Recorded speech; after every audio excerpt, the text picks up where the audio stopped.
Good morning. Appreciate all of you who are tuning in this morning. We just got back late last night from the Wolfpack Open in Raleigh, which was a very, I would say, consistent performance from our guys across the board. We had four finalists, two champs, and I don't know, probably 15 or 20 placers in an event that featured a lot of nationally ranked wrestlers. And, for us, it was just a great test. I felt like that, our guys performed well and responded after last week, bounced back from a lot of, learning and growing as a group. And so just really excited about the next couple of weeks and, this group continuing to grow.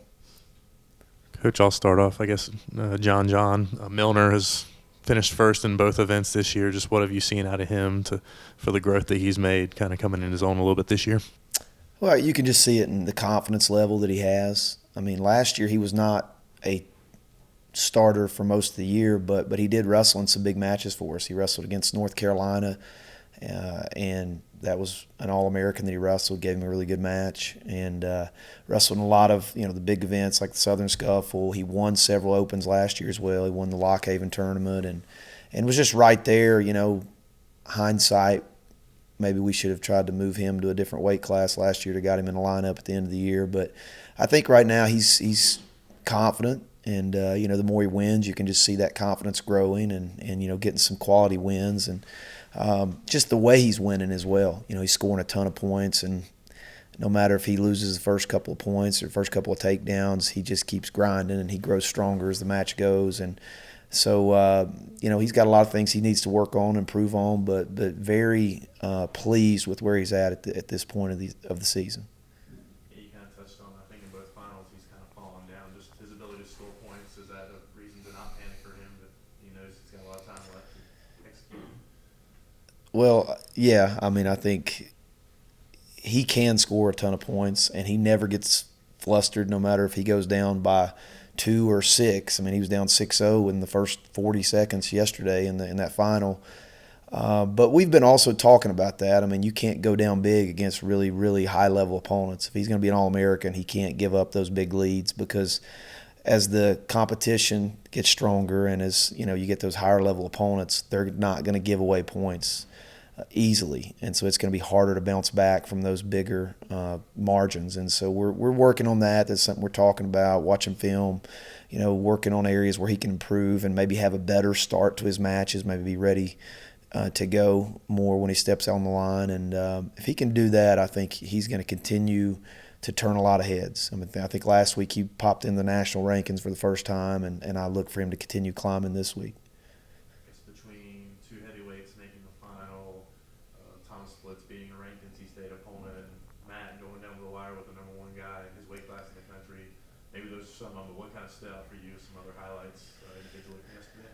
Yeah, I think that's why in my opening statement I said it was a consistent performance. Like, I felt like we were balanced yesterday. Like, I mean, I can look at about every weight class and look at something positive from the tournament. I mean, we had a placer in every single weight class that we entered, and a lot of weights we had multiple placers. Matt got a test against returning national finalist and the number one ranked guy in the country and was right there with him, right down to the wire. And I think hopefully that for him will be a confidence booster. Having both of our heavyweights meet each other in the finals, and our backup heavyweight ended up pinning NC State's starter, which was a big deal. So I thought that's what I meant about the consistent performance. I think we were very balanced yesterday and a lot of good efforts in a lot of different weight classes. And seeing that as a whole, I think it's something we can build upon. And, another weight class, like at 125, Carson Smith, true freshman. We pulled his red shirt this weekend, and he wrestled some really high-level matches, ended up placing in the tournament in his first time being attached for us. And so, he won at a high level in high school, so we know he's capable, but it's different when you come into that level of competition, going from high school to college. So across the board, a lot of great performances. There's still some weights where we don't know who our starter is. There's probably 2 or 3 weights where it's still we're trying to figure out who the guy is, and so that's hopefully going to get worked out here in the next week or so. Just looking forward to another open tournament before you guys start dual schedule. Just can you kind of project forward a little bit? What's up for next for you guys and what you're looking ahead to? Yeah, we travel to Philadelphia this weekend for the Keystone Classic, which has been on our schedule for my entire time here, and it's a great blend of competition. We're going to get to see a lot of the teams from the EIWA, a lot of the Ivy League schools. You know, last year Penn State was there. I think Virginia's going to be there this year, and so it'll be another great test. A lot of quality opponents from a different part of the region of the country that we don't see, week in and week out.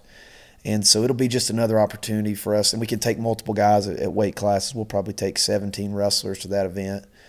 And so it'll also hopefully kind of give us a clearer picture of who our starters are at those couple of weight classes where we're still kind of, maybe not sure. And, I think for us right now, as young as this team is, it's just about being committed to the long-term growth. I mean, because it's the first year we've had to replace as many starters as we have. I mean, the last 4 years, the most starters we were replacing was 1 or 2. But this year, replacing 6 starters, you got to be patient, and you're going to have a lot of young guys that are you're going to have to grow with them. And I think that's why we designed our schedule to wrestle in a lot of tournaments to start the year off, just to get a lot of matches. And hopefully these guys can grow up in a hurry and be ready, for that first duel against North Carolina. We've got that circled on our schedule. That's one that we're really trying to get ready for. So, I guess maybe last one, you just kind of touched on it, but just as young as you are, you've talked about Carson, Mike. How do you think some of those young guys, what has been the biggest thing for them to adjust, and how you've kind of seen them progress through 2 events so far? Well, I mean, just the level of competition. I mean, you come from a high school schedule and then jump into our schedule. We wrestle one of the toughest schedules in the country. I mean, every year we're wrestling P5s, top 25 ranked teams. So it's not just jumping into a college schedule, but just a very, very high level. And but I also think that our culture is really good. I mean, I really like this team a lot. I mean, they're probably so far been a very pleasant surprise and an enjoyable team to coach. And I think because of the culture, and our guys expect to win. I mean, we've got a winning tradition, and our guys just expect to win. And so I think the young guys, one thing they do have going for them is they come into a program where we're used to winning championships. And so I think they expect to win when they step out there, no matter how young they are. And hopefully that'll help those guys get up to speed in a hurry.